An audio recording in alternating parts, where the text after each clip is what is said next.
It's on the right-hand side. There's the knob, and then there's the, not the knob, it's the one. Yeah, you gotta stand up and lift it up. I hit everyone but that.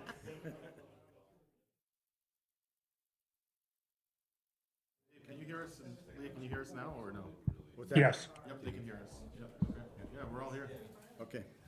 At the hour being after 6 o'clock, we're going to open up the capital budget meeting for the fall town meeting 2025. First of all, you going to give us an overview? Yeah. Or is Jim coming or? No, he's not. Okay.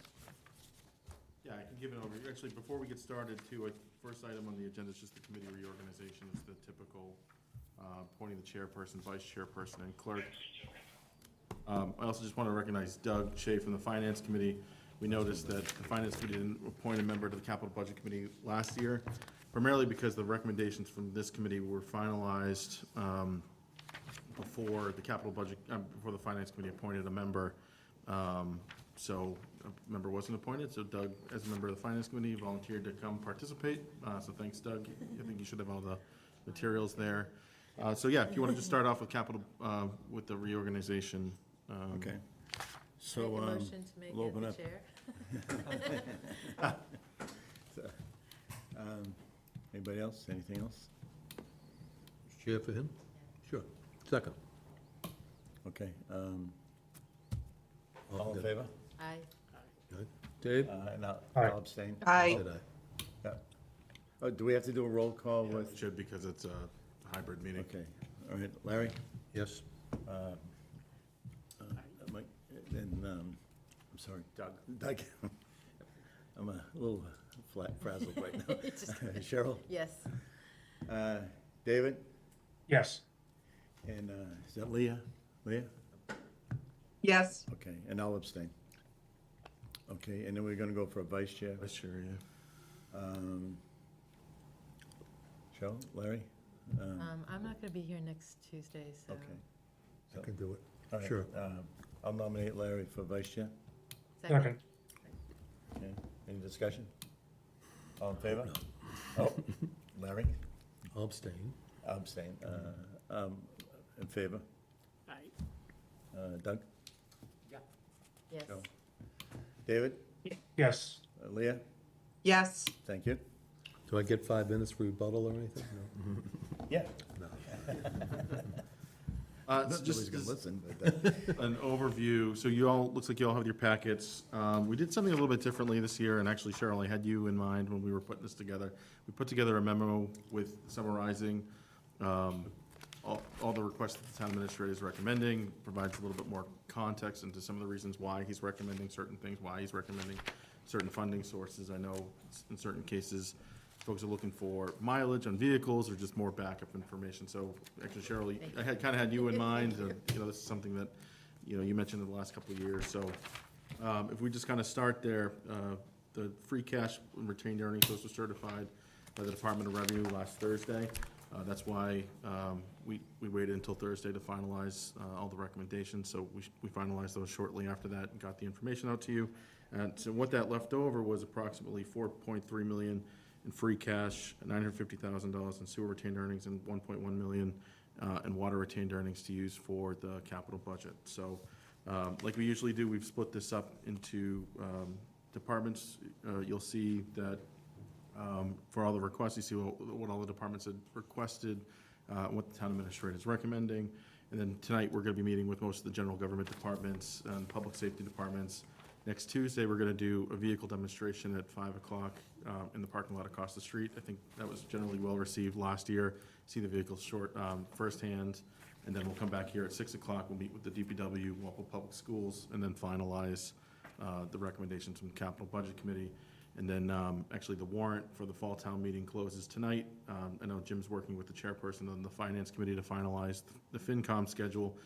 You and I spoke yesterday, Ed. It looks like Monday, September 8th is going to be the night that the Capital Budget Committee goes to the Finance Committee to present the recommendations. So then I think September 15th is the last day to get the recommendations finalized for fall town meeting. So like always, fall town meeting sort of seems like a seems like a sprint, but start early, get through it, and move on, so. Right. So, just looking at the agenda tonight, like I mentioned, we have it split up to general government and public safety, so Ed, if you want, however you want to do it, I know you We'll weren't. just go right in line how we Yeah, have it all here. right, we'll maybe start The with, book is- The book is lined up that way too, so it yes, makes it it nice is. and easy too. so. Director of Assessing Dennis Fliss is here from the Board of Assessors. Mr. Fliss. Good evening. Good evening. My name is Dennis Fliss. I'm the Director of Assessing. I oversee the day-to-day operations for the Board of Assessors. I am here tonight to request funding for my 5-year state mandated reevaluation of all the properties in town. It's different than each year. It's every 5 years, the Department of Revenue, they do if I can use the term, a deep dive, an audit of how we assess all the properties in town. We have to provide certain spreadsheets, information, stuff like that. And well, we usually seek outside technical assistance in order to evaluate some of these properties because there's not enough data in town to do, let's say, the commercials and industrials. We only have like one Walmart, one mall, things like that. So for the previous, 30 years, we've been using technical assistance in order to, like I said, help with the commercials and industrials because they do numerous towns throughout, the vendor does numerous towns throughout the state, and they have a good database, and so they help us with that. So this year, like I said, I'm requesting that because of the short time frame that we have to do that. Like I said, we basically start probably in the fall requesting part of this capital budget, and then we start the spring of next year, and we have a short time frame to finish this, so I'm here to asking for the funds. How long do they give you to finish that? How long do they give you to finish it? Well, we basically have to be done by the end of October of next year. They do go through the certification process with the state. They go over everything. That takes a couple weeks. Then you have to have a public hearing, a classification with the select board in order to decide a tax rate. And then you got to submit the recap sheet, which is sort of like the town's income tax, forms. And then they approve that. And then it takes about 3 or 4 weeks for the collector to print the bills and mail them out. So everything has to be done by the end of the year. The bills have to be mailed out by the end of December, or, then they don't pay their bills. Larry? 2 questions. The 80 grand, is it, so this is good for 5 years, or is it, this is just one piece of it, and there's more money next year, more money? No, this is what they call the interim, in between the 5 years. We have it in our budget. We spend anywhere, let's say, for this portion, between $5,000 and $10,000 a year. The criteria and the specifications that the request is not as, let's say, stringent as they are every 5 years. Every 5 years, they kind of like get your car inspected. They go through all the nuts and bolts and everything. And so we won't be asking for any additional monies for another 5 years, as far as I know. Do you recall what it cost 5 years ago, or the last time you did it? I would say about 5 years ago, I think it was in the neighborhood of, I gotta say 40 or 50,000. But we're asking for a little bit more this year because in the past, usually, like I said, we had technical assistants doing the commercial industrials, and we would do all the residential properties in-house. Basically, I would do that with the Board of Assessors. But I don't think I'm gonna be here. Not fun. I understand. Probably this time next year. So they're probably gonna have to expand their scope of what they do, and that's why it's a little bit more. Got it. In 2020, sorry to interrupt you, Larry, it was, fall town meeting appropriated $54,000 for that. Okay. Inflation, I guess. One last question. In the notes from Jim, says that we're using free cash instead of the overlay due to declining overlay funds. Why is it declining, I guess, and Well, what happens is the overlay, the technical term is allowance for abatements and exemptions. The board has to set aside numerous funds to cover these expenses. Like, example is, we grant like 50-something thousand dollars in the work-off program. We grant like $370,000 for residential exemptions. Okay, typically, like you would say, we've been funding this for the last, I think, 9 times out of the overlay. But this year, we've got, let's say, some potential big court cases, they call, we got like Walmart's file an appeal, the Eversource, places like that. tax appellate court? Yeah, at the appellate tax board. So I thought it would be wise to, instead of draining that, just to keep that aside, and then if it comes to fruition, we don't need it, we return it back to the town. What's the running balance of the overlay now at this point? It's approximately about $465,000. We have about that. That's your kind of comfort level, or running comfort, that's where you need, Yes, it's a comfort level, yes, just to make sure that we have that. thank you. Anybody else? Already got mine. Yeah. Bill? David, Leah, any questions? No, I'm good. All right, so the request was for $80,000, and the town administrator is recommending $80,000 from free cash, so, makes sense. Thank you. What's that? Thank you, Dennis, you. for your service. All right, next up is Director of Community and Economic Development, Pat DeShanes.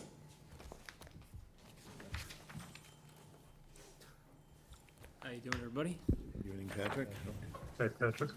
So the request is kind of a continuation of capital budget funding that I had sought last year to conduct a comprehensive study of Memorial Pond and Springbrook Park. Just a little bit of context, it was more or less a conversation stemming from the stormwater that occurs, that goes into Memorial Pond by the existing dock structure. And so trying to find a solution that would be more permanent, kind of expanded on, well, if we're gonna take a look at one section of this area, maybe we take a more comprehensive look at the use and the access for that entire Memorial Pond, Springbrook Park location. So we ended up working with a group out of, it's the Conway School of Landscape Design. They were great to work with. Did a pretty good comprehensive study looking at the entire area, conducting a survey, a little bit of outreach. We were able to kind of put together a preliminary design of possible improvements to the Memorial Pond Springbrook location. So the requested amount really represents more or less a phasing approach.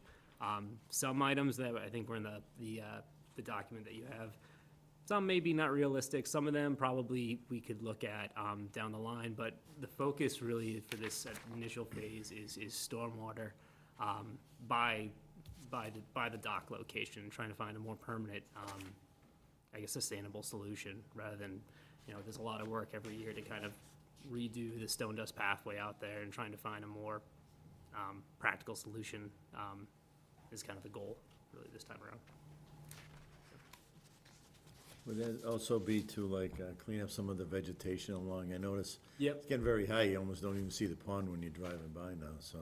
Yeah, and it's a delicate process, right? You want to make sure you preserve natural species, and you also want to make sure you get rid of invasives. And I know Landis could attest to it, sure, that when you get rid of invasives, you want to make sure that they don't grow back. So that's another aspect of work that we hope to possibly lump in with the first phase, what you can do to remove invasives. Okay. Good question. Right? Is this to pay the Conway School, or they already did their piece? They're already. This is another consultant to take it further? This is more implementation costs. Implementation, Yeah. okay. So last year was the funding to get the consultant. Got it. Thank you. Pat and I were talking earlier this week, the idea is we'll probably bring an engineer and firm on board, put together a bid package, and put something out to can address at least this initial phase of the stormwater improvements at the Memorial Pond. Yeah, when we looked at the final report, we looked at kind of more or less priority items. Some things are, you'd love to have them, some things are probably much more corrections that need to be made, and so that's where the stormwater kind of comes as a priority item to fix. I guess it's more of a comment than a question. You know, I think that when I think about Memorial Pond, my two biggest kind of issues are the vegetation is, Ed mentioned, totally overgrown, but the geese, what do we, like, I feel like they're either there or they're not. And that really prevents me from like going and sitting around, because there's usually just Too many geese. just a mess. And I don't know that we can necessarily do anything through these plans. I don't know if there are any conservation things that can happen. I know I see the plastic coyotes and the fake geese and stuff. But I just, those are my two big things. And if there's anything that can be done to cut things down. It's out of take my care of the wheelhouse, so I don't vegetation know and, what. the geese, but, and maybe we can talk about that if we. Well, if it's part, I know you've got your section where you talk about some of these things. I'm happy to answer some of your questions that came up. So as far as the vegetation, some of the vegetation certainly can be cut along the pond. We want to keep the native species, and we want to keep some of the vegetation along the pond, because if you cut everything, it just causes an erosion problem. If you cut a lot of the shrubs, then what ends up coming in is more invasives, a lot of poison ivy. So it should be done in a selective way. Sometimes you have to cut the bad stuff and put the good stuff in. So that certainly can happen. I know that area, there's been kind of little pieces of improvements along the way, and the Springbrook Park, the bridge and the path, stone dust path.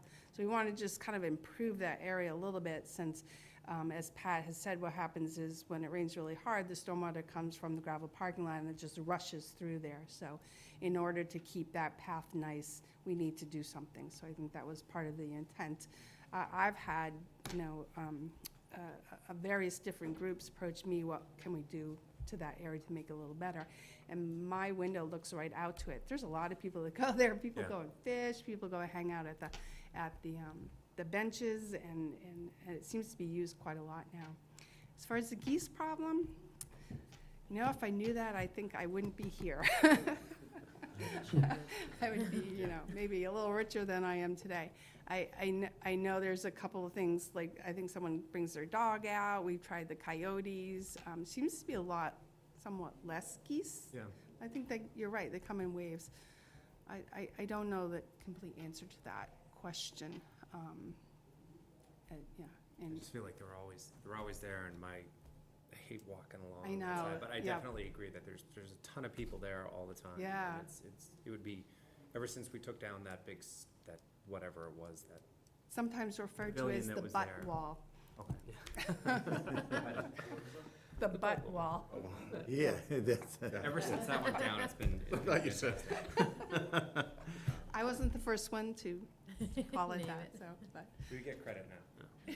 Yeah, so I think it'd be great, Pat's been working really hard to get funds to make any kind of improvement to that, and it really ties in nicely with the Springbrook part that was Yeah. started years ago, so.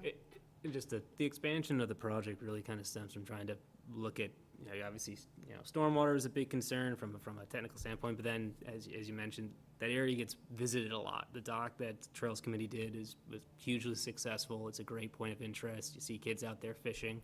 I know that's a point that a lot of residents like to go there and fish. So my perspective, I guess, from more of an economic development view of it is, well, it's, that this area is a great asset. It's a great central location for people that live in the area. It's close to our downtown, and trying to improve access to something that has both passive and active recreational opportunities, and you really want to enhance that. And so that's kind of my thought on it, is what can we do to make this area as vibrant and successful as we could. And I would mention too, so this ties in really nicely with the town's open space and recreation plan that Pat worked on a couple years ago. And one thing I mentioned every year is that Pat's a shark when it comes to pursuing like state grants for things like, you mentioned you prioritize the stormwater improvements, some of that extra kind of like frill stuff, like Pat is great about pursuing grants whenever they become available, and however he can use them to further, the objectives of his department. I have a question. The plan that was developed is amazing. I mean, some stuff is gonna be the Cadillac of, but the rest, there's other pieces that seem like it would really enhance the place. What I didn't see is that in the 5-year plan, like phase 2, phase 3, are you hoping to get grants to help fund that, or do you have like in your mind So what future phases might look like? it would, when the deadline came for putting up a recommendation for capital budget, we were still working on the study, and so I didn't really have a concrete Okay. final plan yet Yeah, from the consultant. So, maybe next year we'll have. yeah, I would have to take a better look at it now that the plan's been finalized. Thank you. But to that point, Cheryl, too, like, now that we do kind of have some of that concrete funding, what we could, or like projections, right? Yeah, The 5-year plan isn't gonna impact the work we're doing tonight and next week's. We could, before the final version goes to print to town meeting, we can add in some of those numbers, like, Yeah. Pat add in some of those numbers too, so. thank you. Thanks. Any other questions for Pat? I was just gonna say the geese, I've seen golf courses rent, they lease the swans, so they're supposed to be natural enemies.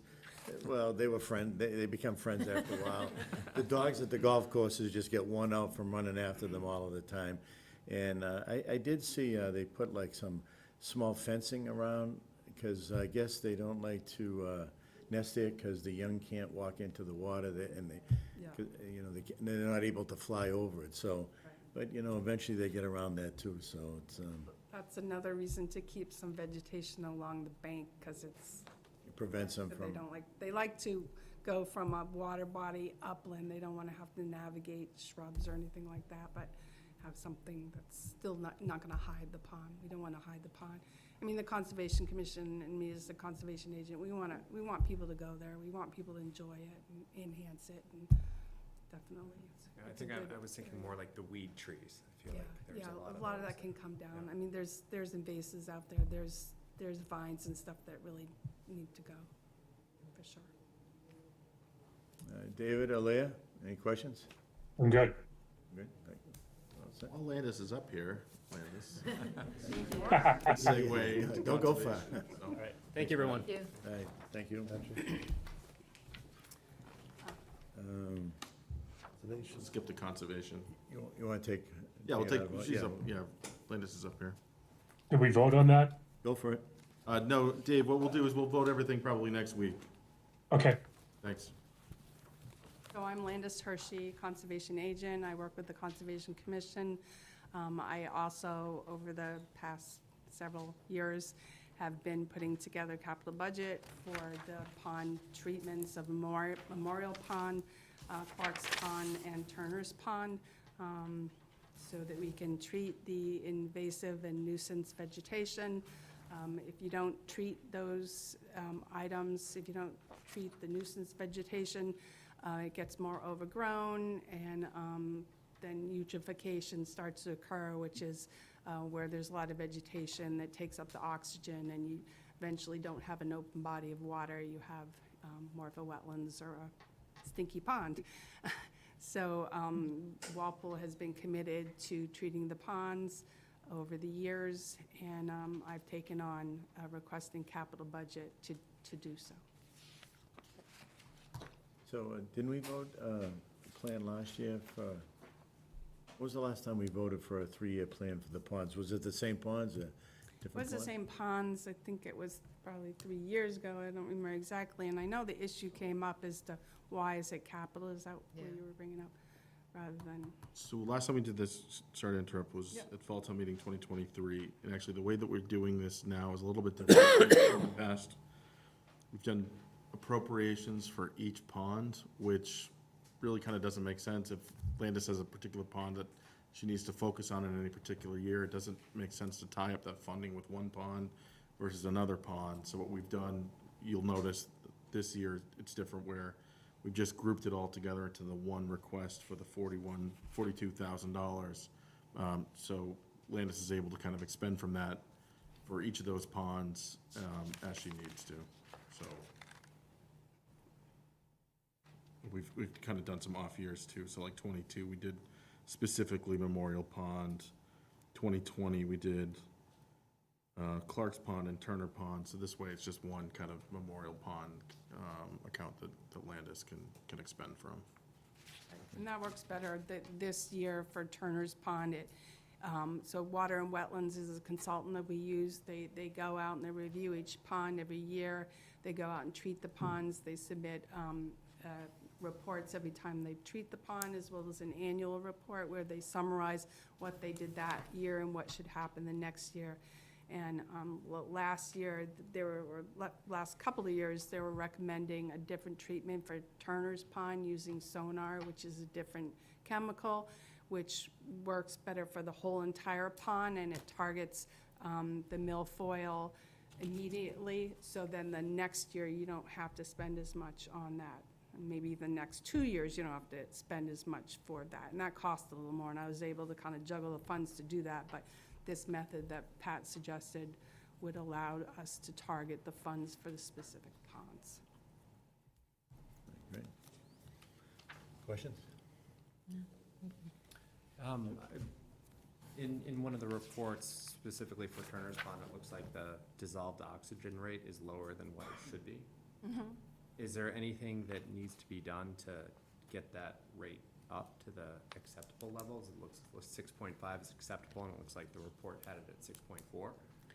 Right, so that was the day that they took the test, so it can depend. It can depend on how much of the vegetation is in the water body, because the vegetation takes up the oxygen and lowers the oxygen. It could depend on, if it rained the day before or didn't rain the day before. When it rains or the temperature changes, it mixes up the pond, so it could change the oxygen. I wouldn't be concerned unless it was ongoing for several reports that maybe we needed to do something else, or maybe the chemicals they're using isn't attacking the vegetation that we want to adjust. So it really has to do with temperature, it has to do with how much water has been in the pond, and it has to do with the vegetation. And with Turner's Pond, with all the growth that's on the mill pond side, I mean, that's really not in the water, it's just kind of on the new rocks, but none of that will be impacted by the treatment, right? That doesn't seep into that? That's correct. The land side vegetation is not part of this treatment. This is just aquatic vegetation. The vegetation that's along the riprap on the mill ponds, that needs to be removed. Yeah. Thank you. Mike? Joe? David, Alea? I'm all set. Okay, Thank you, Landis. Thank you, Landis. Landis, I like how you jumped the line there. No, I know. Yeah, you own one, I think, right? So I just want to introduce Lauren Gordon. Lauren's the new Recreation Director. It started the end of June, so maybe 6 weeks, 7 weeks, 8 weeks on the 7 job. weeks. So Welcome. Thank you. You're Lauren Gordon on behalf of the Recreation Department. The Recreation Department requests, there's two, one for improvements to Blackburn Hall and the other for improvements to Jarvis Farm. In 2020, the town did a assessment of all the recreation property, and this would be building off of recommendations from that assessment.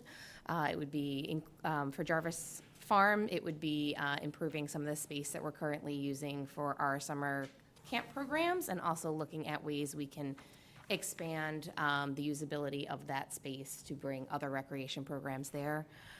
For Blackburn Hall, it's expanding on some of the improvements that were made last year on the lower Blackburn area, making it more usable, making it, continuing to improve the ADA accessibility of the area, which will allow for us to, again, expand our programs down there, expand additional programs outside of the ones that we're doing, and just make it a more usable space. Currently, the ADA accessible ramp in there kind of splits the room in half, which makes it a little difficult when we're doing camp programs and kid programs, because we end up having these kind of pinch points in the building.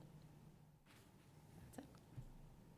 if I could just jump in for a second. So Lauren kind of comes at a disadvantage. The requests were put in and submitted before Lauren had started. So I had worked on submitting a couple of these requests just building on some of the work that was in the Weston Sampson report, and also some of the work we've been doing at Blackburn Hall and Jarvis Farm for the next few years. So once Lauren gets acclimated at Jarvis Farm and at Blackburn, she'll start to develop her own vision or her own ideas for what to do for, how to incorporate that with programming. But I didn't want to see the rec department fall behind Yep. as far as, Patrick, I had a quick question on this, with regards to the funding bucket. Yeah, Leah, let me just see, Patrick, do you mind just turning up the volume in here a little bit? Sorry, Leah, go ahead. No, I was just gonna say, I don't want to interrupt the flow, but I had a quick question on the funding bucket for Jarvis Farm. Yep. If memory serves, it was to come from, the water.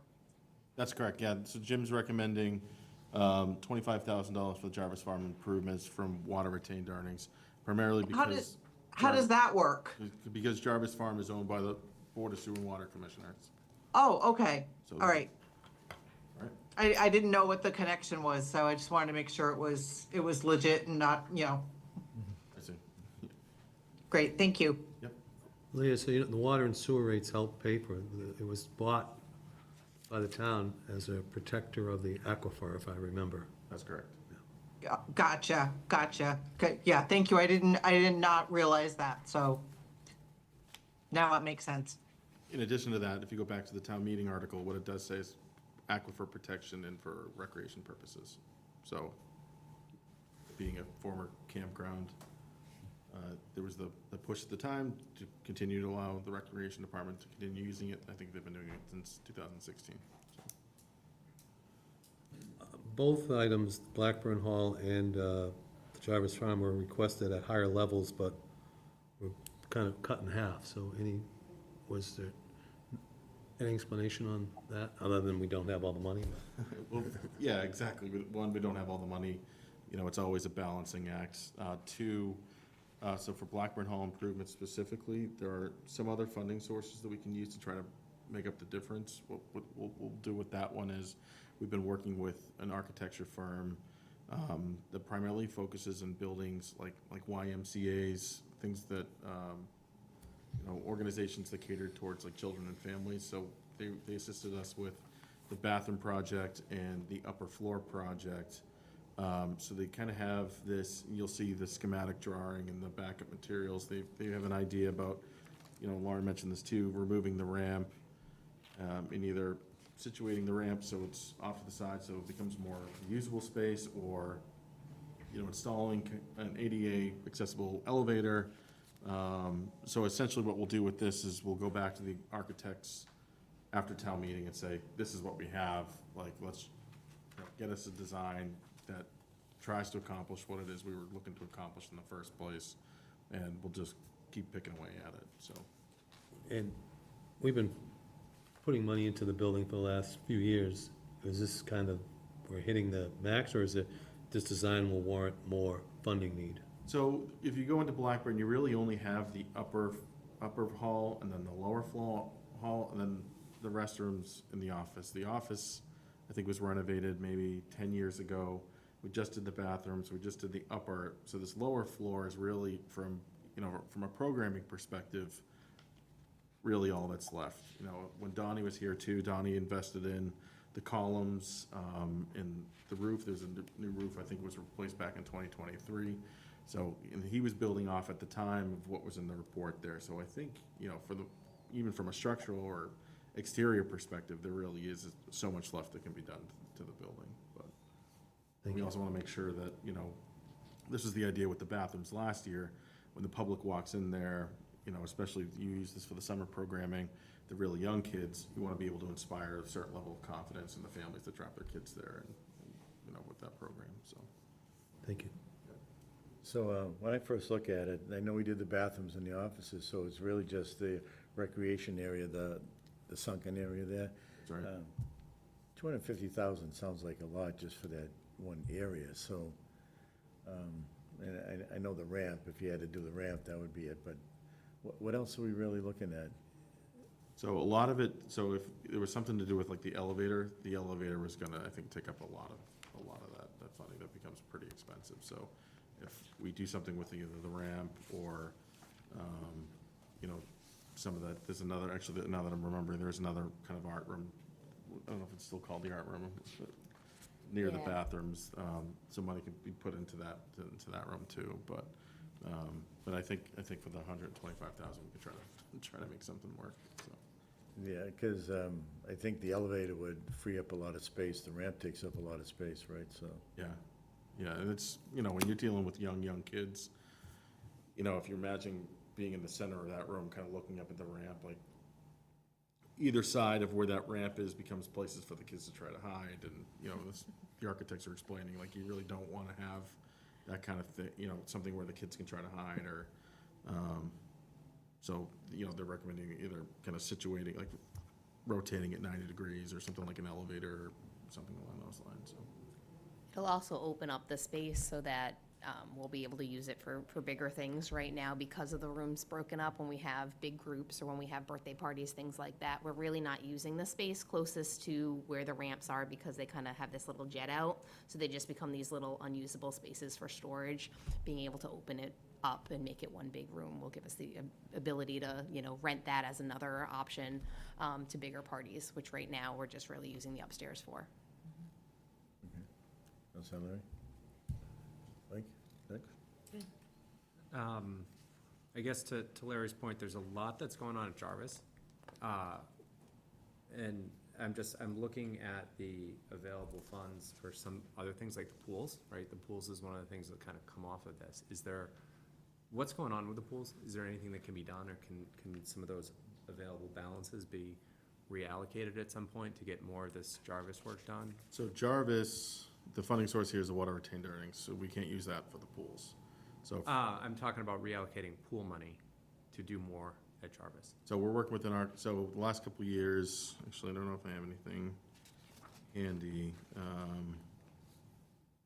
2023 town meeting appropriated money for design and construction services for the recreation pools. Fall 24, same thing, 75,000 for pool improvements.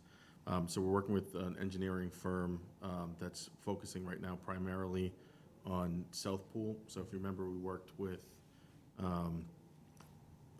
what's in the same, so I always get them confused. One of the engineering firms that did the whole feasibility study on the pools. At the time, the replacement of South Pool and Center Pool would have been 7.5 million each. Now, Doug, you're on the Recreation Committee, you know that the pools are only open 63 days a year. So the direction to them at the time was, there's no way we can go to the Walpole taxpayers and ask them to foot the bill for $15 million in pool replacements for, 2 months of the year. So the direction to the engineering firm was, we can't invest that kind of money. Put together a bid package that helps us, I don't want to use the word limp a lot. So for us, when it's school's out, it's the day after school, if those pools aren't open, like, that's when the pressure really kind of kicks up. So what we told the engineers was, we want, above all else, consistency and reliability. So where this really stemmed from was back in 2023. Jim and I were just talking about it today. He, myself, and one of the former recreation directors was standing in South Pool. It was like middle of July, and back by middle of July, South Pool still hadn't been open. Now, we rely on both pools, for public swim, for swimming lessons. We just can't have a situation where in the middle of July, you've got the public counting on these pools being open and them not be open. So that was the direction to them. So when we get a proposal from them last week, I think. So now that the pool season's closed, they're working on a bid package that they're gonna put out on the streets hopefully later on this year. Really focusing on a lot of those operational issues that prevent us being there on July 15th, wondering what's going on with the pools. So they'll put that out in the streets later this year for construction, late winter, early spring, in time for the summer season next year. So we have about $400,000 in various capital accounts that have been appropriated over the years that we're dedicating to that project. And they phased it out. I think the total recommended improvements for the South Pool was like 1.1 million.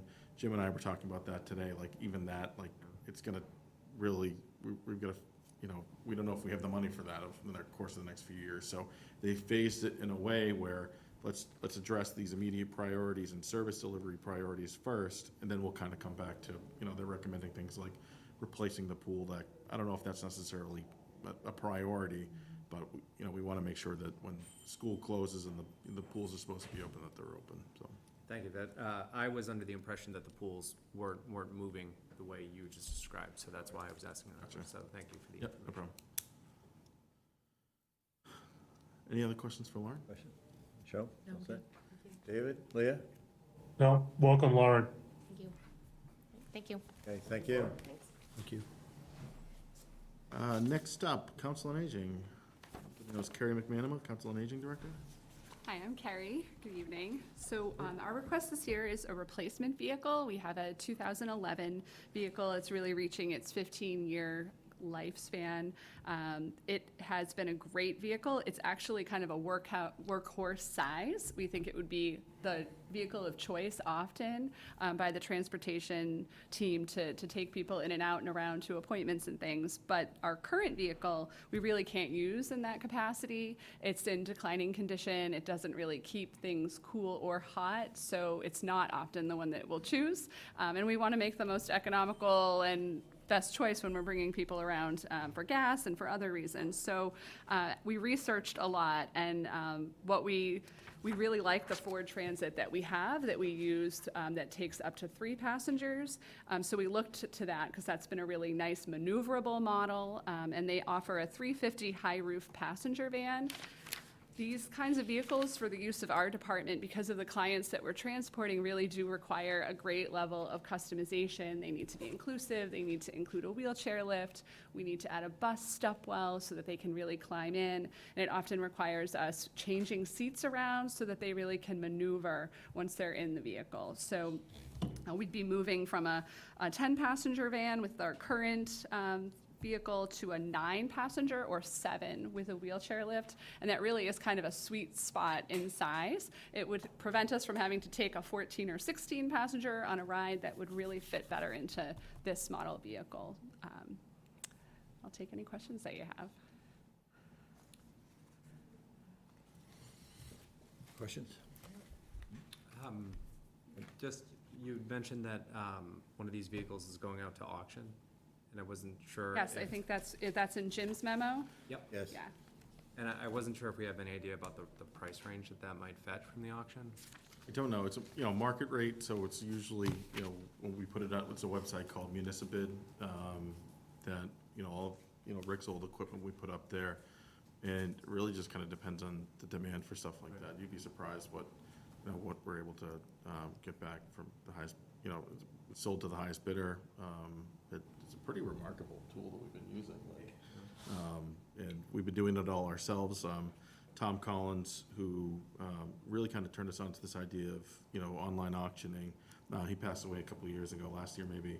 And since he's passed, we kind of looked at it ourselves. It's, super relatively easy process. Steph from our office works usually with Tom Percicanti, the fleet superintendent, and the department head, and gets it on there. They advertise it, and you got folks from, it was one guy from Alaska, I remember, flew, it was like, I'm gonna drive this truck right back to Anchorage, and it's like, all right, well, If it hopefully it lasts. can get there, and it's, no refunds, so it's pretty interesting, so whatever the market demand is for it, we're usually able to get, so.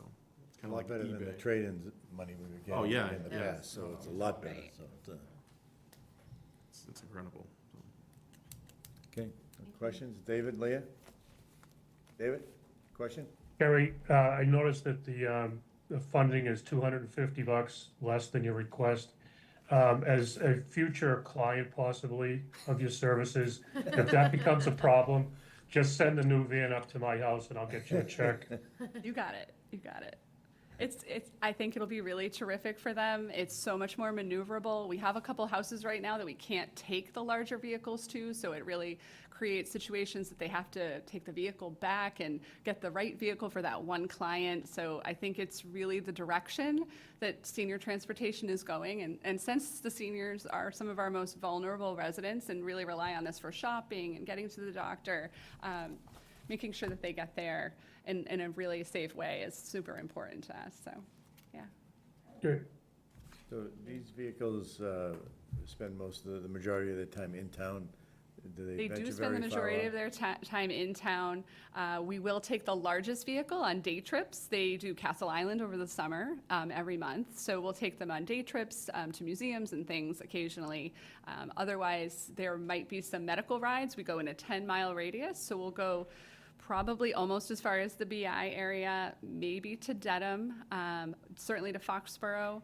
We don't coordinate, I don't know if you guys know that the ride service through the MBTA, which a lot of seniors utilize, doesn't coordinate with Foxborough. They are GATRA. It's a whole transportation Really? conundrum that I think our legislators are working on right now. So if somebody has the ride, but they want to go to Foxborough, they can't take it to get there. The system doesn't work. So we need, transportation is definitely one of the top, I would say, 4 things that COAs across the state are really working on right now. It's just a growing need with the increasing population of people. And we would like them to stop driving when it's time to stop driving and make it really easy for them to hop on with us. So yes, primarily we're in town for most of our driving. Okay. We all set? Any more questions? I would say too that Carrie's done a remarkable job transforming the fleet for the Council on Aging. I remember when Carrie, when she started, We've there were all got these this one, buses that yeah. required, well, you know, CDLs that we just couldn't hire anybody for, so. We're moving she- away from that. Yep, she and her No team CDLs. have done a remarkable job reforming the fleet to make it so it's, you know, we're able to attract drivers better and more Exceptional maneuverable. drivers. Yep, Yes. exactly, so. They work so well as a team. The routes they put together are so efficient, and I know this vehicle is going to be a really well-utilized tool for them. So, thanks. Thank you. Great, you. thank you, Carrie. So Carrie won't be around Monday night. She's got a program won't taking be. place Monday We night. have casino night. Ooh. So, I know. but she's gonna arrange for have the vehicle up there. You can The take a vehicle look. will be there for you, but I will not be. Okay. But Right. if you have any questions, Patrick knows how to get me. Thanks, Carrie. Okay, great, thank you. You. Okay, next up is the Cultural Council. You all have the materials that were sent to us earlier today, so. Hi, everyone. Thank you for allowing us some time tonight. My name is Karen Linne, and I serve as treasurer to our volunteer cultural council. With me is Carrie Pittman. Just a little bit of background, the Cultural Council is part of the town. We are appointed by the Select Board. We currently have 11 members. 1 seat is vacant, so I take that back. We currently have 10 members.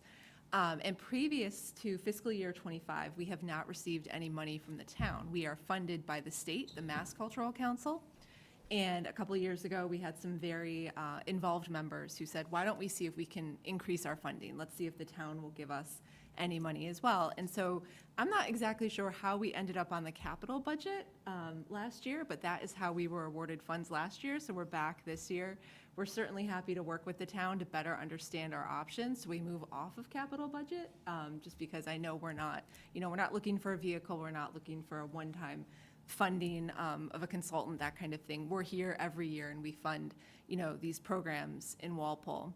So if you take a quick look at your packet, you'll see some of our funding highlights from 2025. Because we did receive almost matching funds from the town, so the state gave us $12,000. I'm sorry, the state gave us $12,600 and the town gave us $12,000 as well. So we had over $24,000 to award to grant recipients who apply to us to come to Walpole, provide arts and culture programs.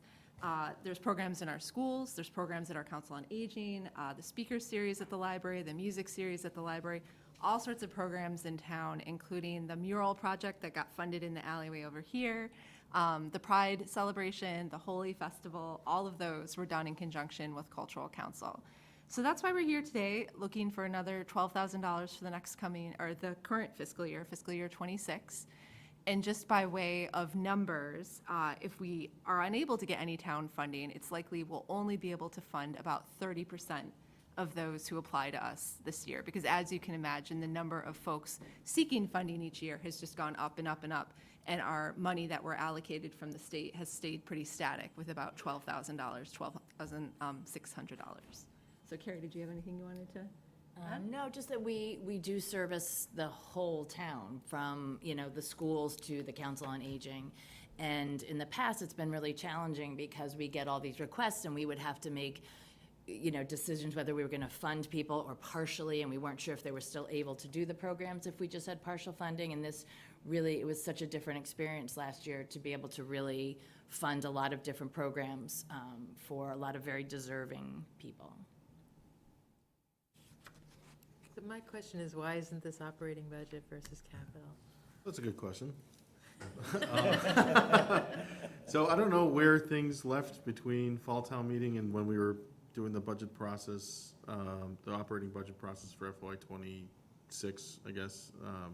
So I'm not sure if a request was submitted. I'm not really sure what happened there. So, I'm in agreement that this is probably an operational budget item, especially if you look at the 5-year plan. You see in their 5-year plan, it's 12,000 for the next few years. So, I know last year it was what had transpired then was the Cultural Council had come to the select board, I think maybe in the summertime last year or late spring, after the budget had been set for FY '25. So I think it was a timing thing. So when capital budgets went out last summer, the Cultural Council had submitted something, and then it was, I think it was something similar to the extent that they're looking for a match from the town for the state funding to stretch that dollar even further. So I think, again, it was just kind of a timing thing. So, I'm in agreement, this is probably an operational budget item, but,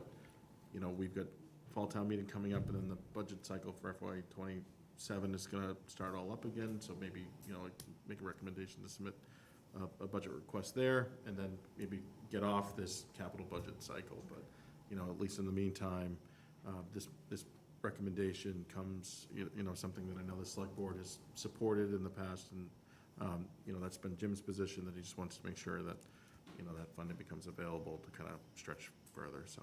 Got it, thank you. Yep, and usually, fall town meeting will take place, and then shortly after, Jim's sending out his budgetary directives for the operating budget, so we'll make sure that the Cultural Council has that for the next cycle, so. And we'd be happy to approach it differently if just someone would advise us on what we need to do, or if Sure. we, Yep, or no if, problem at all. we'd be happy to go at it a different way. Yep, Definitely. so. You want to follow up on that, Larry, or No, they answer no, your no. question? No, I had the same, I mean, Yeah. this is year 2. Yeah. I hope we don't see it in year 3. I hope it's in the operating budget. Well, if they're here to stay, if you're here to stay and it's recurring, then it really should be Great. part of the budget, so. So the request was for $12,000, and Jim is recommending $12,000 from free cash. Okay. Thank you. Any more questions? No? David, Leah, So, great. thank you. Okay, thank you very much. Thank you. Thank you. Thank you. That wraps up the general government departments. We'll switch to public safety. I think might have had police on first, so we'll bring up the chief and the deputy.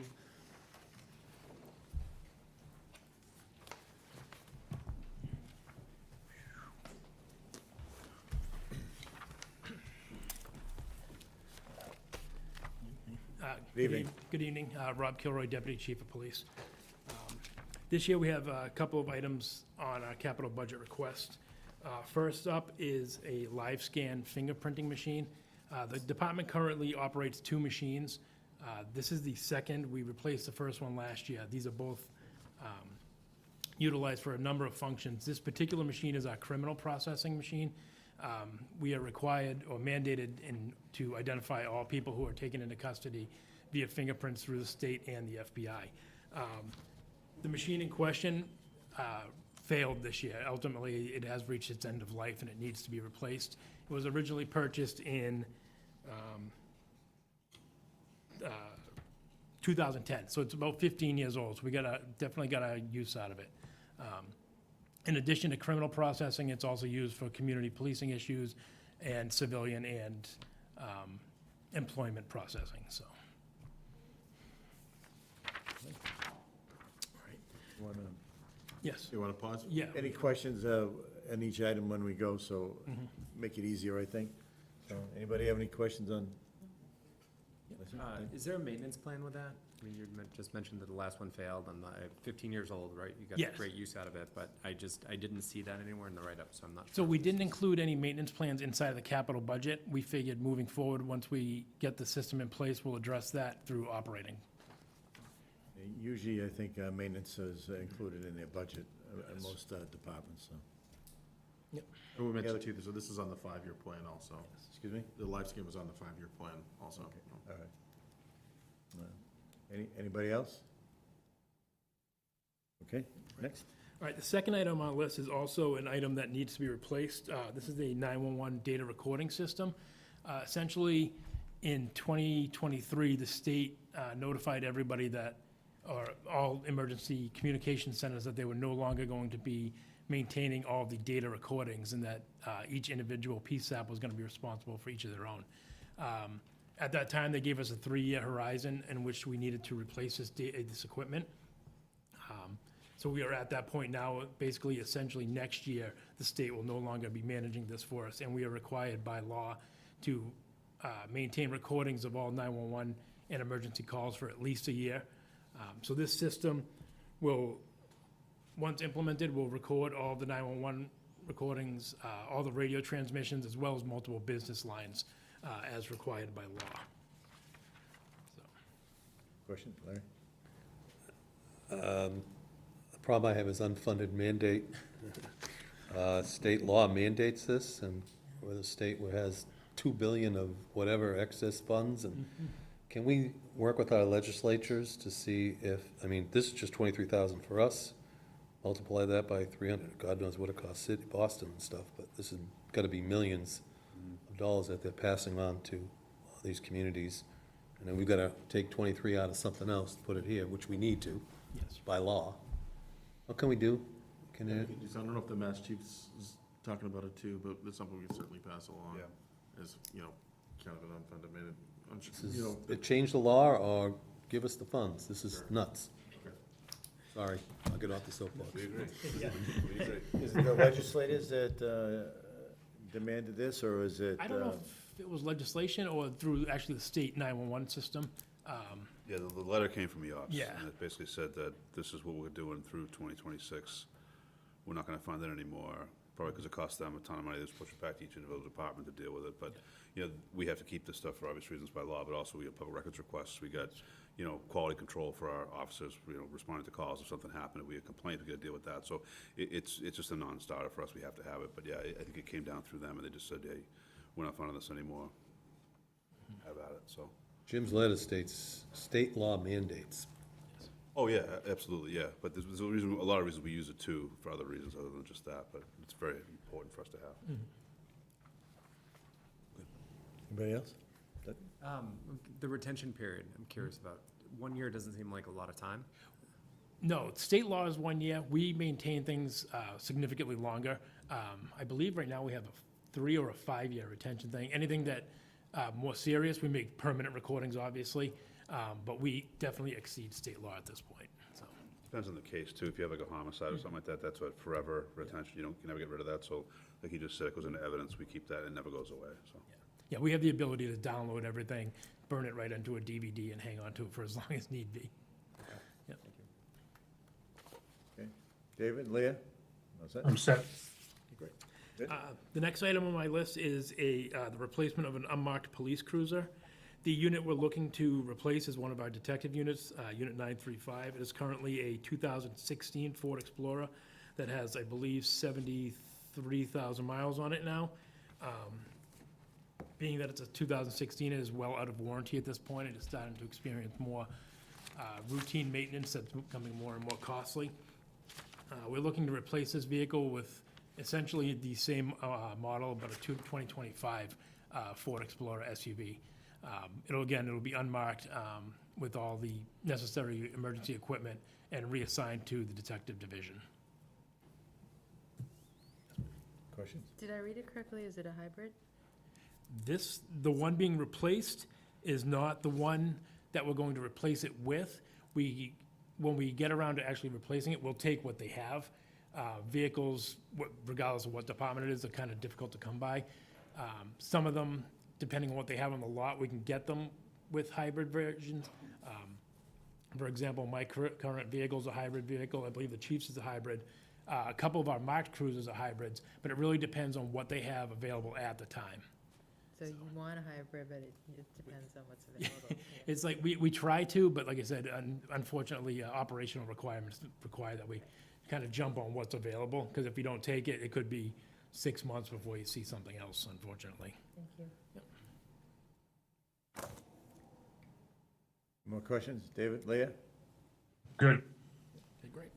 The next item on my list is the replacement and addition of some active threat response kits. Essentially, these are advanced protective measures.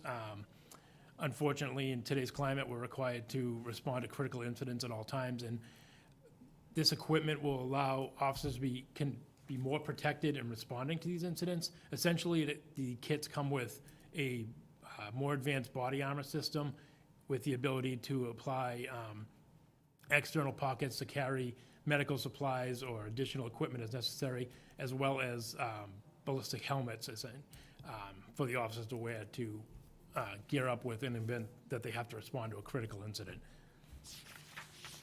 The request itself, we currently maintain 10 of them. The request we're asking for is actually, we'll increase that number to 19 so that we can expand beyond the simple marked patrol fleet to include the unmarked police cruisers.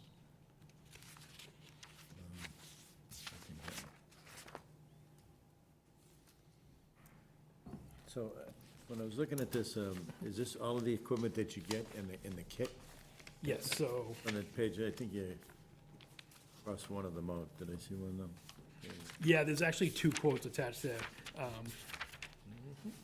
So the first quote that you have there is actually the shooter kit, which includes the vest, the ballistic armor, and some additional pouches, like I said, to augment it with medical supplies or other equipment as necessary.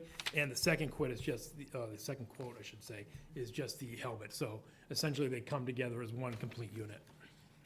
Okay. So what are the 3 things underneath? I mean, like the padded pouch, all of that stuff comes with it? Yes, Is so that included? entire unit, so the top one on that first quote would be the kit itself, like the vest. It would be a Right. carrier with advanced body armor. The 3 below it are just additional,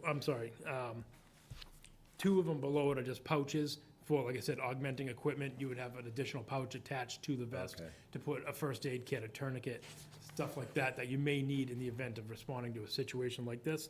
And the last one is some additional plates for our tactical officers that are assigned to specifically to a SWAT, the Metro STAR team, the Metro SWAT team. They need to replace their additional plate carriers also, so we included it in that. Questions? Hope you don't need them. Yeah. Yeah, You guys all set? David, Leah? yes. Okay, thank you. Okay, great. And last but not least, we are requesting the purchase of 3 Xerox copy machines for the station. The 3 that we have right now have essentially reached end of life. I believe 2 of them are almost 7 years old, and the third one is 5 years old. Ironically, one of them failed last week. We were able to get it fixed and up and running again, but we did have some technical issues with it. The new units are obviously faster, more economically friendly, more secure in regards to network security. And we would be purchasing identical units, whereas right now we're kind of mismatched, so it makes it a little more difficult to network them together. But they do, one of the big selling points when we met with the Xerox rep was that they do have a new cybersecurity protocol in place that makes them a lot more safe in regards to protecting the town and protecting the department against intrusions of that nature. Right.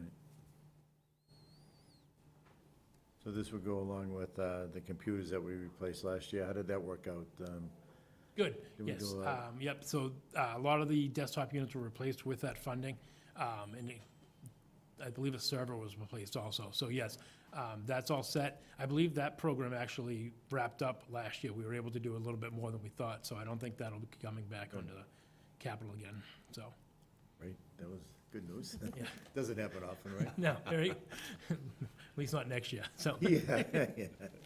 Do the copiers also have scanning capability so you can, reduce the need for paper if you just need to email something as an attachment, for example? Yes, these are fully functional units. They're copy scanning, fax machines. They come with like a business suite to help eliminate a lot of that. They're definitely more economically friendly, especially in regards to paper savings and like various sleep modes to help save electricity, stuff like that. So they come with a lot of different advances, like I said, in the green field. So. Excellent, yeah. I have kicked many an malfunctioning copy machine in my career, so I understand frustrations with old copy machines. Yes, we've definitely Believe me. we got our the money's worth out of the last 3 that we've had. Like I said, I believe they're approaching 7 years old now. So. Awesome, thank you. Okay. Any other questions? Doug? The quotes are from June. Is there, with my business, they were really concerned about tariffs and these things, and so we had to get requisitions in for these purchases a while ago. Is there any concern about that? We had that discussion when we met with the rep. There was obviously some concern about it. He didn't believe that the tariffs would affect them that much to affect, like, I think I requested a little bit more than what the quote actually is, by like, I don't know, maybe like 6 or 8% that they were anticipating, so I believe we'll be all set.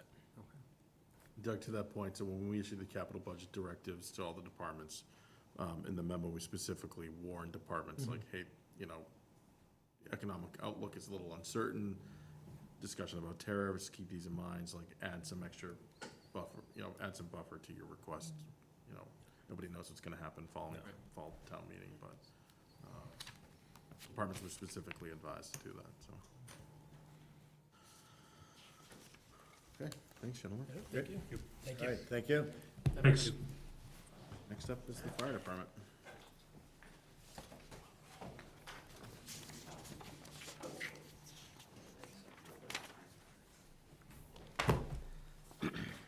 Last but not least. Good evening, last but not least. Good evening. Good evening.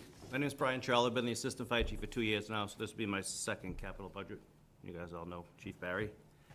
Our first order is ambulance equipment. Last December, at this capital, we placed an order for a new ambulance without the equipment. We just bought the ambulance itself. And this year, we said last year we'd be coming back for the equipment, and here we are. So the first one's gonna be a new ALS monitor defibrillator. We use all LifePak 15s. It's gonna come with all the necessary accessories that come with it for cardiac monitoring, et cetera. The second item is the power load system and the stretcher. All the ambulances that come through now they're all battery operated. You should probably be seeing them. That has a loading system that the stretcher goes into, has an onboard battery charger that charges the stretcher as well. And they're all electronic now, up and down, so it saves backs and everything. That's mandatory as well by OEMS. And the third is a stair chair as well, so we take patients from up and down stairs if they're on the second or third floor. It looks like basically a chair. I'm sure you've all seen them. That's an OEMS requirement as well. And the next one is 2 mobile radios. We need one in the front, obviously for fire, talk to the fire station and mutual aid companies, and one in the back to talk to CMed. When they call the hospital, they say what they have for a patient, status, priorities, and stuff like that. Those are all requirements. And last is a laptop computer to let the firefighters do the patient care reports in the ambulance, or they come back sometimes and do the required reports that are necessary. So that'd be the first one for the ambulance. Anybody have any questions? Yeah, so, what do you get for $1 million when you get the ambulance? You have to buy all of this stuff afterwards. So you can't reuse any of the other equipment from the other ambulance you turn in? The only thing that we will maybe get a refund in is one of the old monitors. We might have talked to the deputy of EMS today that we might trade a monitor in, but the money you get back for them is minimal. A lot of times we'll keep them in case we need it, in case another one breaks. So the loading system, it's very hard to take, he was telling me, it's very hard to take that loading system out of an existing ambulance and put it into another ambulance. Right, so we have 3 now, right? 2 that are working all the time and then the spare, right? Correct. So the spare would that go out to auction or what do we do with that? That'll be to be determined at the time. They won't, because the build process is so far out, they won't give a value for a trade, so more likely not, like Patrick mentioned earlier, we'll either go to go to out to bid or see if they want to give us a trade value at the time. So did they give you a date on delivery for the ambulance yet? Have you got one? They've committed, contractually, December 26th. 730-day timeline. when you December ordered of it. '26? Correct, so the contract's A year and a half out almost? So we are, that's what the contract is, and that's what they're stating verbally. Verbally, they told us it might come up a little sooner. That's why we're here before this year, as opposed to next year's capital, next year's fall capital for the equipment. So if it does come in early, we're ready to make the Right. purchase with the equipment, so. And we ordered it last year, right? So it's over 2 years to, December 24, we ordered it. December of 2024. So just, 8 months ago. wow. Yeah. Right. Questions? Larry? Not with the request, it's more the funding. I think we've had this discussion before, but I'll ask it again. Ambulance fund, why is that not being used to fund ambulance equipment? So Jim's, I think addresses this in his memo too. So the revenue in the ambulance fund is declining to the extent that, he doesn't feel comfortable recommending, his request was for $160,000. He doesn't feel comfortable recommending kind of one-time uses from that money at this time, so. Are we not seeing status or even higher ambulance runs? And I would guess that the fee that we charge is either flat or up. I don't get the falling. We've seen an increase in transport, but the demographics were switching more to Medicare, Medicaid patients that we're transporting. So there's, They give you a lesser reimbursement, is that impacting the Correct. revenue? Substantially. So he's identified free cash, one-time money, rather than dip into, an account that, recurring revenue. So What's the current approximate balance of the ambulance fund? $3,155,250 as of yesterday. I struggle with the funding again. No, and, I'm gonna be a pain in it because it doesn't make sense with sitting on $3 million and 160 grand. I agree you need the equipment, I'm all for that, but it's just a matter of the funding mechanism.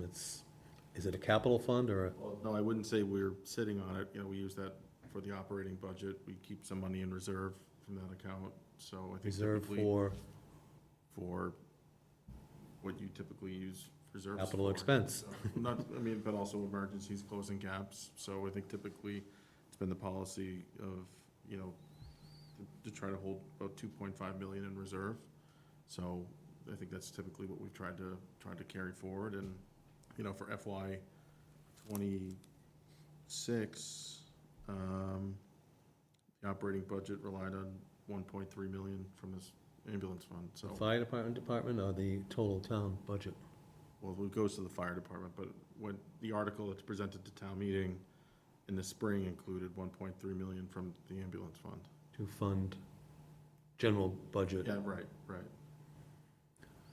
So, Okay.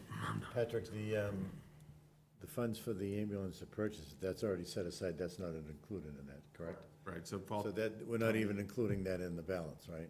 correct, well, yeah, correct, right, because that money's been encumbered. It's allotted so for, it's not Available balance, and money's Right, been encumbered, right, right? so this is above that money, right? Correct, yeah. We decided not to incorporate it with last year's purchase because of the price increases where that equipment's gonna go, price-wise, down the road. We didn't wanna purchase it right now and then have it sit in our station, and then by the time we go to use it, have the warranty expire or have a late issue. So we thought this was, the more prudent decision for the town's fundings. If you remember too, I think, correct me if I'm wrong, back in fall town meeting last year, I think the projected window for the ambulance was 36 months. We looked at that and, we saw the rising cost of ambulances. So we kind of knew ahead of time how long it was gonna take. It's one of those situations where you don't have to pay the money until, the ambulance arrives. So we just set that money kind of aside in the meantime. We place the order, get it locked in, and then pretty much just wait for the time to pass, so. Why wouldn't that money be moved into free cash, the so-called reserve? So it's an appropriation, so it's been appropriated, we can't issue, we can't make a commitment unless we've got that funding source set aside for it.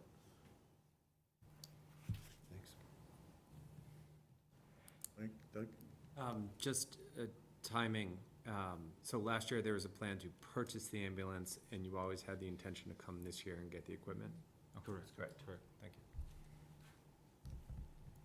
All right, our second priority is computer and IT infrastructure. Right now, we have a 20 kilovolt uninterruptible power supply. It's used for our computer network and communication system. It's our backup. Also filters electrical noise and maintains a constant power supply to all the critical systems, including our communications. We do have a generator, but I was told the 30-second, 45-second lag in between it kicks, that's what that's mainly for as well. Keeps everything running. And the request that we have today is a new UPS, installation of the hardware, and a required now external bypass switch that they said will help us with the life of that one, with the new switch that they're putting on it. And the removal and disposal of the old unit as well. The first part. The second part is 2 network switches. Currently we use, they're showing signs of age as well. The switch that we have now is short, so it causes communication dropouts and network ports at random times. The switches also use technology to power connected devices through the Ethernet cables called Power over Ethernet. That's above my pay grade. So, again, this one request includes the associated Wi-Fi manager and network patch cables as well. Our other one is very, very old as well. It's 10 years old, and it's in need of a new one. And third one is a radio dispatch system. We have a recording and a playback that saves our radio communications as well on several channels. Records our Walpole Fire primary radio, our backup, Norfolk County Control, the Walpole Police, and all our mutual aid partners. The system allows for reviewing communications and saving important information for review. The current system is beyond its end of service life and needs an upgrade. It runs on the old Windows system as well, so the upgrade will get us to the new operating system. And the last item on that is office computers. Last year we came to Capitol and got 2. This year we're coming to get 2 more as well. All these they'll be for the administrative staff. All these computers we have now are very old, and they're also running on Windows 10. So with a request, several more we're gonna get upgraded, and it includes 2 laptops. They're gonna be used through the administrative staff for inspections and off-site meetings as well.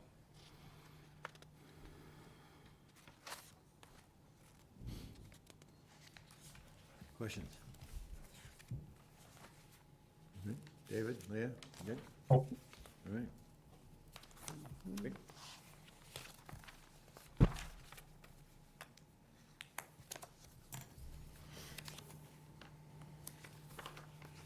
Sorry about that. Third one is communications equipment. Our portable radios we use now are currently in use. They've reached their end-of-life status and are no longer supported by the manufacturer. Critical replacement parts are no longer produced. These radios are also being phased out at the end of the year, and they'll no longer be able to service them, or we can't even get any software updates. So those are in need of replacing 15 of them this year. So, we replaced them last year, didn't we? Replace some, so we're trying to stagger some of Stagger them. them, yeah, As yeah. you can see in capital, over the next 3 years, we will come back the following 2 years to replace a few every year. Okay, so how many in total are you gonna need if we did, this would be 30, right? This would be 30. The mobiles and portables, each firefighter's assigned a portable. Depends where we are staffing-wise, 48, 50. A couple vehicles have a couple assigned additional 2 portables for incident command. So we're about 50, between 50 and 60 total. Oh, yeah, okay. So this would be phase 2 of 4? 3? Phase 2 or 4, as Phase two long or as we 4. continue with the 4 phases? Correct.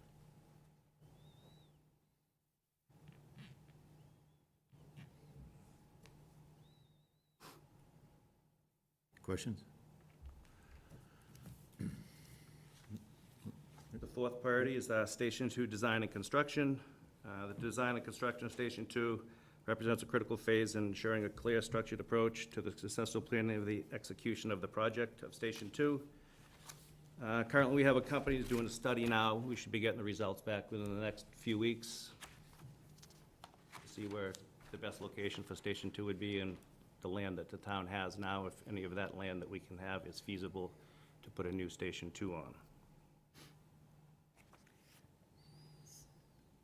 I'm sorry, this is for the design of the construction. Yeah, pretty I was much. So the confused. reason why This it's is the kind of, design, it's not construction. we won't be using it for construction. One of the things that's kind of come up the last couple buildings, what we've done, we want to make sure it's broad enough, so if there's money left over from the design, we can also use it for the construction, so. I was like, 300,000, sign up and buy the thing. I knew it would be like a multi-million program. All, you know, when these, as we continue to move along the different phases of the project, you know, we're only in the, you know, feasibility phase now. Right. We'll, you know, hopefully move into the design phase. So if there's left Once the over. design phase is over, we'll move into Okay. the construction Thank you phase. for We can kind clearing of that use it all as like one, you know, one kind of pot of money for, you know, the continued development of the project. Got it. So, go ahead, Larry. Oh, go. No, I was gonna say, how do we make out with the feasibility study? I mean, where do we stand with that? Are we close to it? And then, I have to understand how we can do a design if we don't have a location, yet. So, or do you fit the design into the location? What? So we are wrapping up the process now. They have the data, they're analyzing the data of our call volume, our stats, our response areas, where our greatest needs are. And then they'll take a snapshot and show us where we should have locate our stations, and a kind of a combined effort to find out a piece of property that will fit the station, and what, we've identified our needs and our wish lists for what the next station will hold. Some of it will be essential, some of it will be, as the Cadillac design before. Kind of a lot of it depend on what space is available. So looking forward for future growth, as well as, you know, what we need today. But we'll kind of dial right down what lots are available in town for us to place it on. So it seems like we're going to have to purchase some property once we find a location, Not necessarily. negotiate. Try- Are they looking just town properties? We've kind of dialed down to, we've provided town properties geographically, whether those match up with, you know, our needs, which was kind of, we think is going to happen. But it's, that's all we've kind of dialed into, is looking into town-owned properties to keep the cost reasonable. Is this something we're gonna like start building a savings fund for, so we can avoid an override, or do you think we need to go to an override for something like this? So we're not even, I would say it's even premature to kind of have that conversation. So where we are now, you know, we've got two groups involved. We've got one group that's working on the analysis of the data, putting it together like heat maps to figure out where specifically in town we should have a Station 2. And then TAP-A Architects, they're the firm that designed the middle school and the high school. They're the ones working on this feasibility study. So they're gonna take that call volume data and essentially they're honing in on different parcels in areas that this first group is going to recommend. So, you know, town-owned parcels. And then they're gonna, you know, what that first group is looking at is specifically call volume. The you know, TAP-A Architects is gonna be looking at other criteria, like, you know, would we be able to use this parcel for, you know, given traffic, or, you know, could you have a fire apparatus safely pull in and out of there? Would it be disruptive to the neighborhood? So that second group will focus primarily on that. They'll, you know, they'll have figures like certain square footage that they'll be able to add to that consideration. And then, you know, that'll wrap up the feasibility study with kind of an order of magnitude of, you know, what something like a satellite fire station would look like. So they'll come back to us with, you know, could be somewhere in the realm of $5 million or $7 million, or who knows what, but they'll come back to us with a certain idea of what something like that would cost. And then, you know, that would obviously be a conversation that Jim would have with the select board, like, how do we want to proceed with this? Do we we wanna add this, do we wanna put this into like our long-range planning? Where do we go from here? So I think we need to do a lot of these preemptive steps first, get these reports finalized, and into, the hands of the select board, so they can, start talking about this publicly. And then, what this appropriation would do would be to allow us to, continue that after that feasibility study, move into that schematic design phase, rule out a couple more, parcels and and properties, and really kind of start that design process. So it's multi-year. Yeah, like the other buildings were too, No, I know, yeah. in the meantime too, this would allow us to bring on a project manager. So chapter 149 requires us to have a project manager over, when you're building a building over 1.5 million. So we bring on, a qualified project manager, very similar to the other projects we've been doing, or the DPW garage that we did back in 2020. So. Thank you. What's that?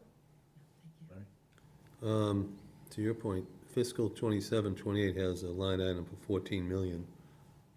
Is that just a placeholder, I'll call it? Yeah. In Pretty the much, yes. 5-year plan? Just in, with the 5-year plans, they're put together more, the further out you go, they become less precise, but it's more to get the information out in the public realm so people know kind of what's on the horizon, and then, what the Get it in department's their going to do to like refine those numbers. Can we get a copy in FinCom too, the feasibility study, when it's available? Of course. And can we, at some point, FinCom and capital budget, get a tour of Station 2 just to look at the, Absolutely. I guess you could call it deficiencies or whatever, the condition of it, just to kind of put it in perspective? Sure. Yeah. That's all I got. Fortunately, you're not a very far walk, so. Yeah, see, yeah, it's okay. I know where it is. When I first look at it, when you're saying the design, it's almost, to me, right off the bat, I think it's a cart before the horse that, we're designing something, but we don't know where it's gonna go. But at the same time, I think you have to design it for your needs and then find the location, the lot that would be suitable to accept the design, right? Right, with the understanding that we have limited lots and Right. limited available lots, so it's kind of, like I said, this is what our needs are, and then this is our kind of wants on the lot, so it's kind of meshing all together, a lot of moving parts right now, so. And adjust our needs and wants. Do I? And then adjust the needs and wants. Yeah, but I mean, you comes. could find a nice lot and a great location, but then maybe the station wouldn't fit in that place, so you'd probably have to have a design. I mean, this design could almost go anywhere, right? With a few tweaks. Tweaks, right, Yeah, trying. yeah. Part of it, it's a timing thing too, so like, for instance, I sent the chief my comments on part of the analysis today. So we'll be wrapping up this part of the process very shortly, so, we're in a position where, the cost of construction is rising, we don't want this request to come back up again, maybe next fall, we've got to wait a whole other year, so we want to, keep this process moving, and understanding that the cost, the cost of construction is rising, from year to year, so this allows us to kind of continue with the project. Okay, any other questions? You good? I guess that was kind of my question, right? This 300,000 seems like a really small amount of money to just do schematic design, some other things. So, but there's no additional request for design money in the next year. So is this really gonna cover everything? So we also had funding that was appropriated last year that we haven't used all of. I think of the, what was it, 300,000 that was appropriated last year. I think to date we've appropriated, was it 98,000? I think so. So we have about 200,000 currently dug.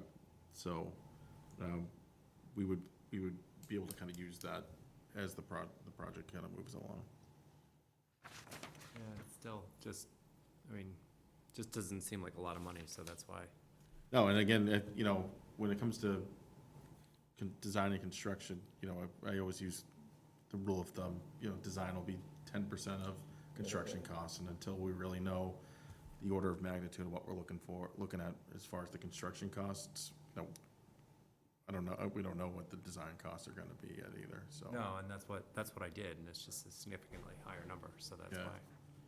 So, You know, like, for instance, you know, if it was a $7 million building, it would be $700,000 for design, so, at least this allows us to bring on a project manager, which is, you know, an additional cost, and start the design process. And this is kind of what we did this with the high school project too. We started off, and actually the middle school project, the initial appropriation, it was an initial 1.5 million that got us through schematic design, and then we went to the voters then for the debt exclusion, which funded the rest of the design, development, construction docs, and then the construction also. So, you know, I think until we get a project manager on board, we get these order of magnitude costs, you know, I think right now it's just kind of a big unknown, so. Yeah, and I think my concern is more like, I feel like we should be putting more towards it. That's all. Okay. It's not, it's, We have 2.5 in the reserve ambulance fund. We got it. and that's really it, you know, it doesn't, $500,000 to design something doesn't seem like a big deal. You know, if you're budgeting, if you're throwing in a placeholder for 14 million, it's probably not gonna be a $7 million station, right? So that $700,000 threshold is Well, we could also. be a little bit higher, probably. Value engineer too, maybe it could be I a $7 million building, so. But that's it, I don't, we feel like we've been talking about this for a long, long time, and Yeah. I just wanna make sure that it's moving forward, and I understand that you have to, you know, get the results of the feasibility to figure out where things are gonna go, where it might work. I just feel like, you know, you're gonna have to come back to the well for more money potentially, just for the design, and I just don't wanna see it slow down. Agreed. Okay, thank you. Thank you.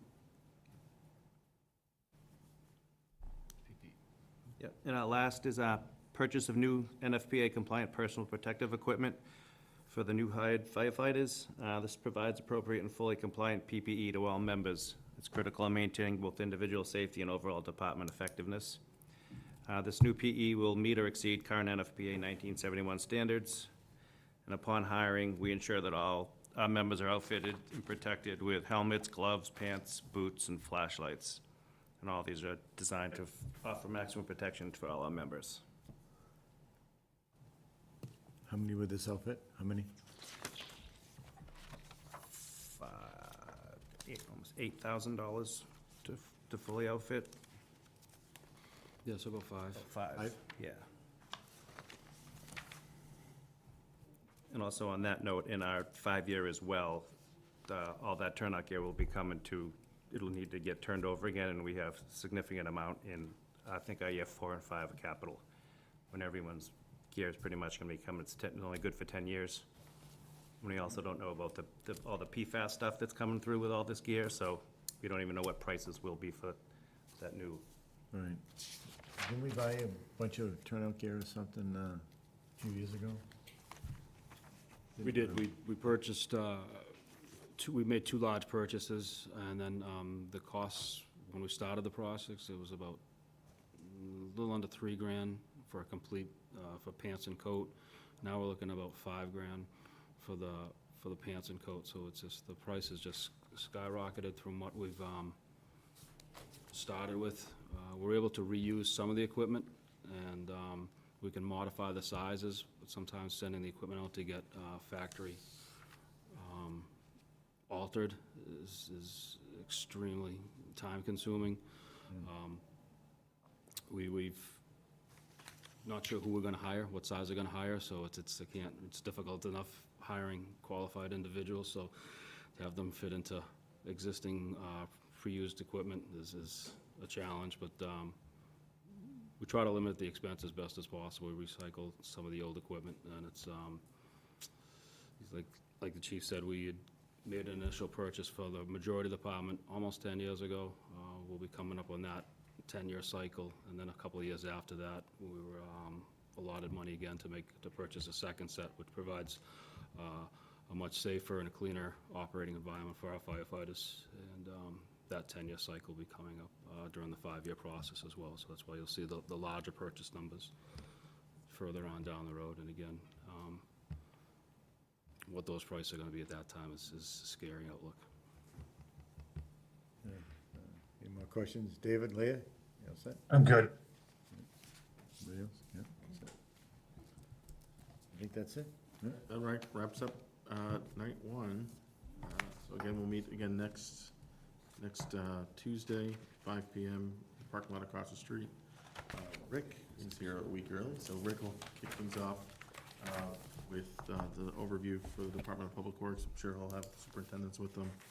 And then Wapple Public Schools after that. Before we break, just want to check, is there anybody, so just looking at specifically the general government departments, is there anybody that you'd like to come back next week? I think what we could do is maybe have, That was here today? yeah, I think what we could do is probably have them on Zoom if there's any final questions, but like Dennis, Pat DeShanes, Lauren Gordon, Carrie Landis, or the Cultural Council, is there anybody specifically you think you might have some follow-up questions for? Maybe if you want to just send them to me by the end of the week, we can get some responses, otherwise, you know, maybe we can have them on Zoom next week. Yeah. I don't know, do they want to be here for the vote or the discussion or anything? Yeah, actually, now that I'm looking at it, I think most people, most people will be here because it's a Tuesday night, so. Yeah, they're here anyways, right, so. Yeah, okay, we'll make it work, so. All right, we'll see you next week. I mean, they wouldn't have to, maybe you could call them down if we had a question or All something. right, that sounds but- good. All right. Make a motion to adjourn? Seconded. Okay, any discussion? They don't, all in favor? Yeah, roll call. Yes. Thank you all. Thank you. Thank you.